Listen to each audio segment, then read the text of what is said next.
All right, let's get into it. Today, we're going to just do a deep dive on a new hair salon that's just opening up in La Mesa, California.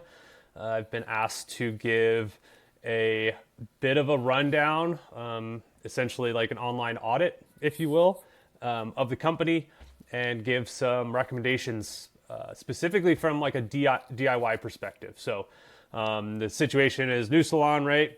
Doesn't have a ton of budget to invest in somebody to do these types of services for them.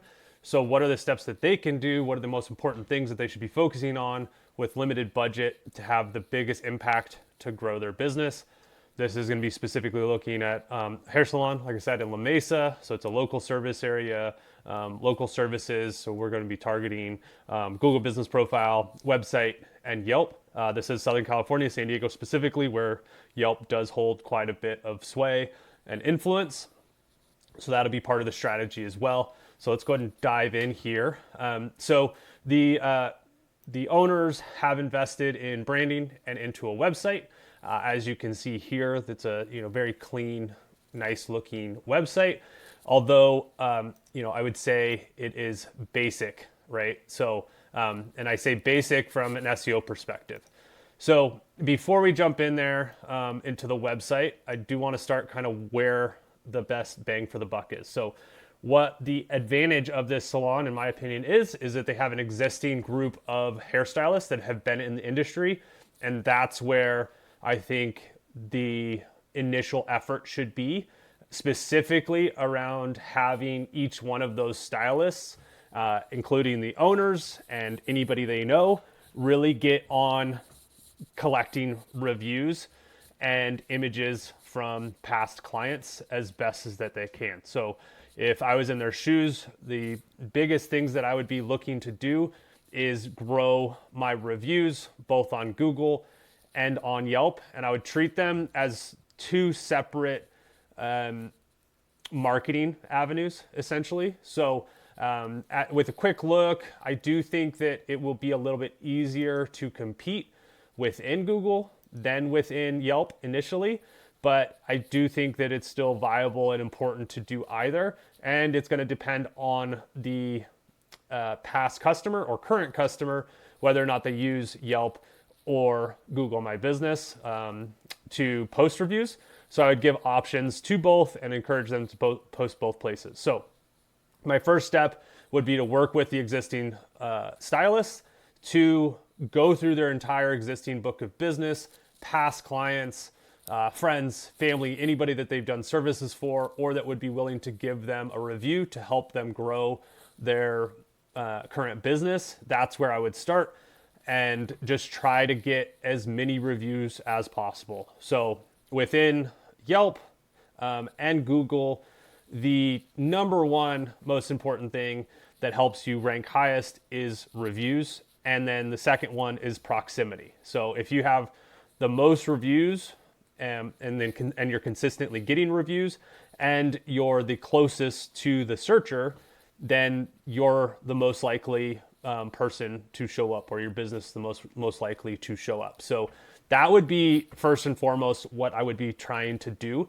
is use my team and those that are providing those services to potential clients to lean on their existing network and past clients to get as many reviews as possible. So if they have any downtime, they should be texting old clients, posting on social media, doing any sort of encouragement. If the owners have the ability to, I would be incentivizing those stylists and practitioners to be getting those reviews.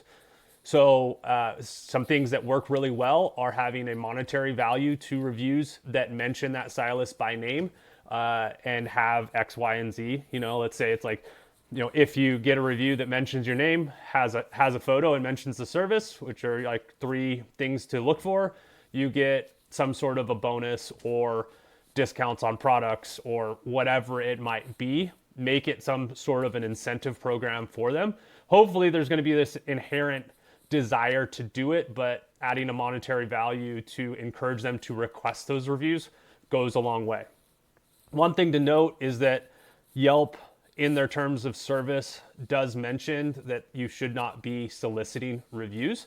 They want it to be this organic thing that customers aren't incentivized or asked for that review, but instead it happens naturally. Google is a little bit less strict about that. You don't want to review gate, which would be sort of giving a survey to a customer of saying, hey, how would you rate your experience? And if they say 4 or 5 star, then you would give them the link to the Google My Business. And if they did 1 through 3 stars, then you would send them to a different location to collect their feedback. That's called review gating. Google frowns upon that. In both cases, the likelihood, if you wanted to push the envelope there, of getting caught, I haven't seen many businesses actually get caught if they are doing this and impacted, but it's a risk, something to be aware of. And in general, if you just mention like, hey, we'd love to have your feedback. If you had a great experience, we'd love to, here we are on Yelp. And if you want to leave a review on Google, here's the direct link to do so. That's one way to do it. So long story short, taking me 6 minutes to get here, is you need reviews, both on your Google Business Profile and on Yelp. You've already got a start on both platforms. Let's go here. So we've got 4 reviews on Yelp and 6 on our Google Business Profile. So we need to grow that. And that's going to be priority. And that's the simplest thing that is in your control to do, is to get more reviews and encourage your team to do so. As the team and yourselves are doing the review work and asking current, past friends and family for those reviews on a recurring basis, we don't want to get 1,000 reviews tomorrow. We want to get them spread out. In general, if you make that request, most people take a couple days in order to post that review anyway. So if you're just doing a few people every day asking for those reviews will trickle in, look kind of natural, that those are the clients that you're getting anyways, and that really will help boost your listing. The next thing, as the owner, whoever controls this actual listing in Google My Business, quite a bit of work that should be done here. We currently have hair salon listed, which is good, but we want to completely fill out as much of this information on this profile as possible. So we want to have have an actual phone number listed. We want to talk about anything that makes us unique. Are we woman owned? Are we LGBT friendly or owned? Do we have parking? Do we have what type of payments do we accept? Those are all pieces of information that you can add into your Google Business Profile, and you want to be as thorough as possible, filling out everything to your best ability, and leveraging tools like ChatGPT or Gemini to help you do that is valid as well, right? So I often turn to those AI tools, say, hey, here's the business, here's the services they provide, here's the location they do it, help me fill out the Google Business Profile, and it'll run you through the steps of how to do that, even suggesting your descriptions, the services, the service descriptions, the products, all those things should be added. And to that end, make sure that you're filling out all of the services that you provide, having them categorized in the best possible way, and having location-specific information in there, right? So we should be speaking to La Mesa often in our service descriptions, as well as our product descriptions. And our products can even mention specific pricing as well, because we probably have some sort of set pricing or starting at pricing that we could add to those. So we're missing information on this Google Business Profile that is crucial, as well as photos. So I would suggest that on a recurring basis, every stylist, every practitioner that's working should be required to provide an X number of photos, some before and afters, them working, clients, all of that on a recurring basis, so that we can continually add photos to both our Google Business Profile and our Yelp profile. So we've done much better, and our clients actually have helped us on Yelp get photos posted. That's really helpful, but it looks like the owners posted several photos as well, which is really positive, and we want to do the same for our Google Business Profile. So if we look for hair salon and see who we're kind of competing against locally, We got a sponsored link, and then you have Radiance, right? So Radiance and Honey and Vine are the two people that I would probably say that we're competing with the most. And then we have Village Hair, Sports Cuts, totally different sort of niche. And then Millicent and Company potentially as well. They've got quite a few reviews. These are people that we might be modeling after as we try to optimize our listing. And so sometimes what I'll do here is I'll come in and I'll say, okay, we're shooting for 164 or more reviews is the goal, right? We want to be at a pace that's going to get us in front of these people in terms of the number of reviews that we're getting. They've built out their listing a little bit more thoroughly, which is good. And then let's look at the photos.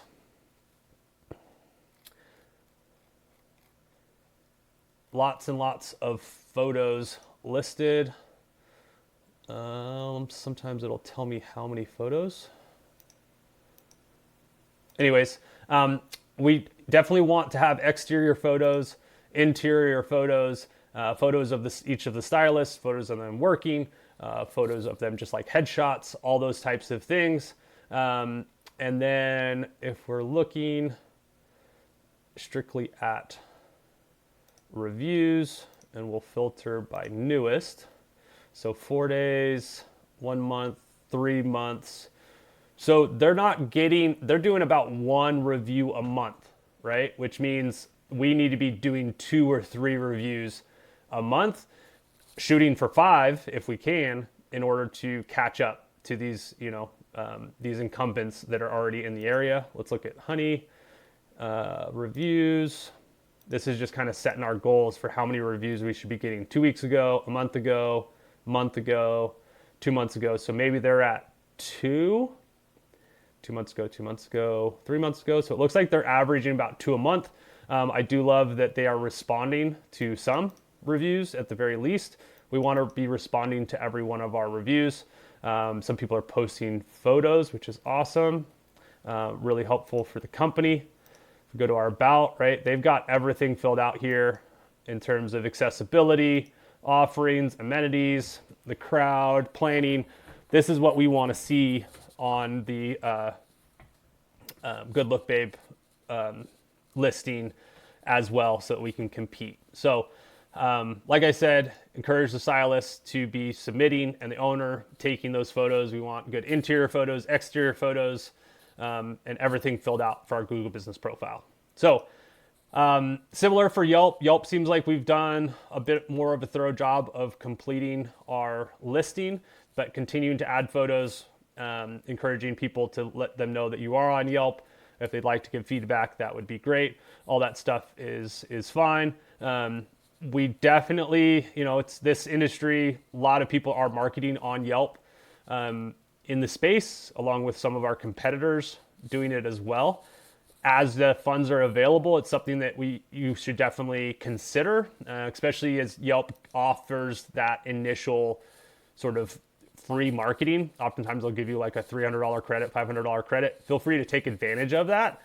But we want to be tracking those leads from Yelp and understanding for every lead I'm paying Yelp for, how many of them actually turn into a customer, and then what's the value of that customer, so that we can understand whether or not the money spent on Yelp is actually proving to be beneficial and having a return on investment. So that's just a little snippet, making sure if you're spending money on ads, understand how many of those clicks, those leads, those calls turn into customers, what it costs per customer, right? So if it's $10 per click or call, and 1 out of those 4 is converting, it's costing you $40 per customer. Then you want to look at the actual value of a customer and potentially the lifetime value of a customer. Maybe it's $1,000 for a customer in this space. If it costs you $40 to acquire that person, that's money well spent. If it's, on the other hand, if it's costing you, $1,000 to convert somebody from ads to your service, and the value of them is only $2,000, that might not be money well spent. It's really going to cut into your margins. All right. So one other thing to look at, we've talked about Google Business Profile. We need reviews, and we need that profile dialed, thoroughly set up, complete. If we look, Honey and Hive is doing great, right? We can book online. This is a great feature, right? When somebody's searching, if they have the ease of saying, I don't even have to go to the website, I can just book right now. It redirects me to their booking engine, which I don't love, but nonetheless, it is here to be able to do. Having that is beneficial as well, right? Take people directly to the outcome that you want them to do, and Google loves this as well. Oh, one other snippet and thing, every one of your stylists, owners, friends, even if you know how to get to work, search for the business in Google and navigate with navigation to the business every time you come to and from work. Those are signals to Google that people are interacting and visiting that location, and really helpful to get people to get that listing boosted, because Google's like, oh, people are interacting with this, they like this place, they're navigating here, maybe more people want to do that. So that's a little trick you can do, is every day hit navigation in your car. If you're walking, hit navigation. If you go to lunch and come back, navigate back to your location using Google Maps, and that is one more metric that'll help you, compete against your competitors. All right, let's talk website. So again, we talked briefly. Website's great. I do like that we have the ability to book now. Some improvements that I would see is, again, phone number, right? We don't have a phone number anywhere that I can see. You need to be able to have the ability to call and text and get some people on the phone. I think you're limiting users. Some people want to be able to online book. Others want to call, actually talk to people. Some people might want to be texting back and forth, asking some questions. So having that functionality and ability to do that, I think, is really important. And it's needed for your Google business profile and other places. You need to have a business phone number, and that phone number should be consistent in Yelp, in Facebook, in Google My Business, in Instagram, like anywhere that you're posting it. Your address, your name, your phone number needs to be consistent.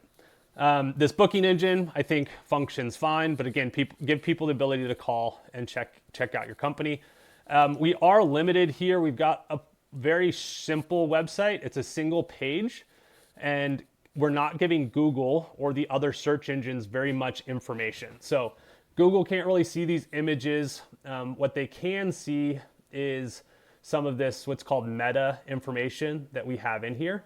And so for the current website, we have no meta description, and we have Good Look Babe as the page title. We have no mention of what Good Look Babe is or where Good Look Babe is located. So we want to make that change. So our title for this homepage, we also want to make sure our logo is clickable so that we can go back to, home or the start anytime. I guess the one page, so that's not totally relevant. Take that back. But as you add more pages, you want to make this logo clickable to the homepage so that people can get back. I got distracted, but we want to add that information. So one example, I don't love the look of this website, but it functions really well, and it is one of your top competitors. If we pull up their information, right, and we'll go to their homepage, they are Salon Services, La Mesa, California, with their name, right? So Google's looking at this and saying, okay, here's the company name. They're located in La Mesa, and they provide salon services. Then they have a description, experience expert haircuts. So they provide haircuts and beauty treatments in a welcoming salon. Visit us in La Mesa. So we're giving the information to Google to say, hey, we are a salon. We do haircuts. We do beauty treatments. This is our name, and we're located in La Mesa. So this isn't perfect, but it's a step in the right direction to at least give Google the information that if somebody searches for you, they can connect the dots and say, hey, this is who you might want to be looking for. The headers is another opportunity for us to indicate to Google what our page is and what our website's about.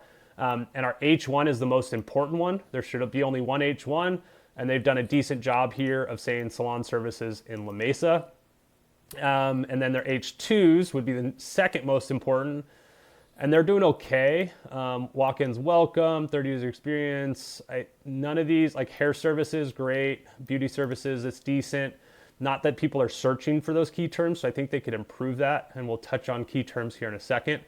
But a little bit better. So if we go over to Honey and Hive, they're actually using Go High Level as a platform. I do that with clients as well. It's a great platform. But they're a hair salon, La Mesa, California, then their brand. Description is mediocre, but again, similar idea, full service salon, nestled in the village of La Mesa, offering hair, nails, and med spa services. We have the information here, which is a positive step. And then if we go into our headers, not as ideal, but we at least mention who we are, and then sprinkled in here, there's probably, here's haircuts, a couple things, but they could definitely make some improvement as well. So back to our site here, if we look at ours, we need to improve our title, add a description that's helpful. Again, we can ask ChatGPT or AI to help us do this. And then our headings, we do have a good H1, a salon for real beauty and authentic expression in La Mesa. It's decent, right? I would probably say a hair salon for real beauty, right? Because that's actually a term that people are looking for. I know you're more than just a hair salon, but we want to be speaking Google's language as well. And then our H2 could be, not just hair, but whole body embrace. And here's the services that we provide. I would probably add the stylists and practitioners' full names in case people do know their first and last names, so that people could search for them specifically. And then, in general, I think just having Google write some content to help improve and honestly just add information to this page. There's very little information. If we go back to my example that I said was decent, which is this Millicent and Company salons, if we look at it from the customer's perspective, they're needing information about this company. They've come to the website to learn more. Immediately, I've got a banner that says walk-ins welcome, which if you do walk-ins, that's great. But at least I know that. That's one of the questions that I probably have. This is, you're targeting other stylists, not really your ideal customer, but that's fine. But we have a phone number, ease at access. We have call, read reviews, email us, get directions. We have some helpful items here in case we're just trying to access this information from the website. And then if we build brand or trust that say, hey, we've got all these reviews, we're trustworthy, work with us, we're in La Mesa, and then we do hair salon or salon services in La Mesa, 30 years experience, full service, great, call, here's our hours, all this is great, answering questions from the customer's perspective. And then we kind of talk about the experience. We talk about how we're different, which if people are really looking into that, we give them that information. I think this is helpful. We're sort of building trust and deciding, this customer gets to decide if they relate and if they want to, come in to learn more or give us a call to learn more. And then we break down the actual services that we provide. We do hair, we do wellness services, great before and after photo, great photo for hair, and we break down what it is. Beauty services, we do nails. We can click and learn more, and we have a complete page dedicated to that service. This is long-term goals. This is where I would suggest you go with the website, is to have these internal pages that speak to the service, what it is, how you guys are different, and why people would want to visit. But in general, on the homepage here, I get trust, I build trust, I have ability to contact, I know exactly what this company does, and then I have more information if I need it to scroll down to convince me to take the action that I want, which is to call or book. And to be fair, they don't have a booking engine, so I think you do have an edge there by offering that booking engine. If we, in comparison, right? So a salon for real beauty and authentic expression in La Mesa, love it, and I know that's what the brand is going for, but I'm still, what type of salon? Beauty salon, hair salon? Is it, what are we? What do we do? What is this providing to me as a customer? And then not just hair, whole body embrace, who you are. I'd like to see the actual services that we're providing listed early, so that the customer doesn't have questions. And again, we want to have them take action. If we only want online bookings, that's great. I would suggest giving the ability to call as well. Love the photos, especially it's like very relatable. I know who you guys are, friendly smiles, great group of people. That builds trust. Highlighting some reviews, I would recommend. I know we don't have a ton. We don't have to say, hey, we've got 200 reviews, but highlighting a few of them, some here, somewhere in this section or in here, just to build that trust. And then services, I would build this out more and then ultimately end up having pages for each one of these different categories that hopefully tie back to some keywords. So one last thing, I've rambled for far too long, and I'll provide a full sort of next steps guide, if you will. Hopefully you're getting some value from all this. Let's look at the keywords. So this is always helpful to understand what people in your market are actually searching for. Let's see if I can create a little bit more space here. So I've limited my search. This is Google's own tool to say, here are the number of people that are searching every month for a specific set of words. So people have searched for hair salon, La Mesa, California, on average, 210 times. Over the last 3 months, it's decreased by 58%. Right now it's Christmas time. Maybe this is a downtime in general, but we also have a year over year change of 21, which is kind of interesting. So this could be an economic indicator if we're really looking too deep, but let's avoid that for now. But we're on average getting 210 people searching for hair salon La Mesa, beauty salon La Mesa hair salon. Then let's see, beauty salon in La Mesa, California, La Mesa, California hair salon, salon La Mesa California, La Mesa barber, not really relevant. Haircut La Mesa, hair extensions La Mesa. So then we kind of start dropping off pretty quickly in terms of search volume. If I was looking at this, I'd be targeting this hair salon La Mesa, California, beauty salon La Mesa, salon La Mesa as my targeted keywords. And the way that we do that is we choose one of these, it's our main one, and that's what we want to have on the website. So we'd want this to be in our title, a hair salon in La Mesa, California, big break, good look, babe. And then the description is that, we are a hair salon in La Mesa, California that embraces real beauty and authentic expression. Come visit us today, right? And then within our H1, H2, we'd want to mention that we're a hair salon in La Mesa as well, right? Which we've done an okay job of. That's how we correlate to Google and tell to Google, like, hey, if somebody searches for a hair salon in La Mesa, California, give us a shot. Put our website up as one of the options for them to come and visit. So to recap, the most important thing to do is get reviews and make sure our Google business profile is complete. And that on Yelp, we get consistent reviews as well. And honestly, that our goals need to be that we outcompete our competition. In terms of this downtown area that I assume we're trying to be the most competitive in, the competition is not crazy, right? We're not trying to get 600 reviews competing with Supercuts. We're trying to get 164, 116, based off what I know of the stylists that are there. If you really worked and hustled and leaned into your network and made those asks, I think you could get a good chunk of the way here so that you're at least competing in the top 3 spots here, if not, above Radiance and Honey and Vine for certain searches. So those are my recommendations. Feel free to let me know if you have any questions. And if anybody else is curious to learn more or would like me to run through a bit of an audit like this for their company, feel free to leave a message in the comments.